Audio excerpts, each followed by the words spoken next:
100% iron fibre కలిగిన అరటికాయ పోపుని ఈజీగా టేస్టీగా యమ్మీగా చేసేసుకుందాం. అరటికాయలు, ఉల్లిపాయలు, పచ్చిమిరపకాయలు, చిన్న అల్లం ముక్క వీటిని రెడీ చేసుకుని అన్నిటినీ పీల్ చేసి పక్కన పెట్టుకుని మిక్సీలో 1 ఇంచ్ అల్లం ముక్క అయితే సరిపోతుందండి. 3 పచ్చిమిరపకాయలు, 3 ఎండుమిరపకాయలు, కట్ చేసుకుని ఉల్లిపాయలు, ఒక గుప్పెడు కొత్తిమీర వేసుకుని ఇలా రఫ్గా గ్రైండ్ చేసుకుని పెట్టుకోవాలి. ప్యాన్లో ఆయిల్ బాగా వేడెక్కిన తర్వాత మనం కట్ చేసుకున్న అరటికాయ ముక్కలు వేసేసి మూత పెట్టేస్తే 5 మినిట్స్లో చక్కగా మగ్గుతుంది. తర్వాత దానిలో మనం రెడీ చేసుకున్న ఉల్లిపాయ పేస్ట్ని కూడా వేసేసి రుచికి సరిపడా ఉప్పు వేసుకుని మూత పెట్టేద్దాం. మళ్ళీ 5 మినిట్స్ చక్కగా మగ్గిన తర్వాత మన కూర రెడీ అయిపోతుంది.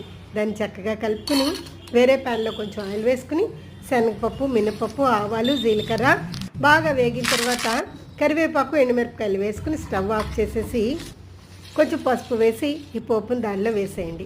అంతే, చాలా ఈజీగా ఉంటుంది, చాలా చాలా టేస్టీగా ఉంటుంది. దీన్ని లంక మహోత్సవం కూడా అంటారు. కొంచెం వెల్లుల్లిపాయలు వేసి చారు పెట్టుకోండి.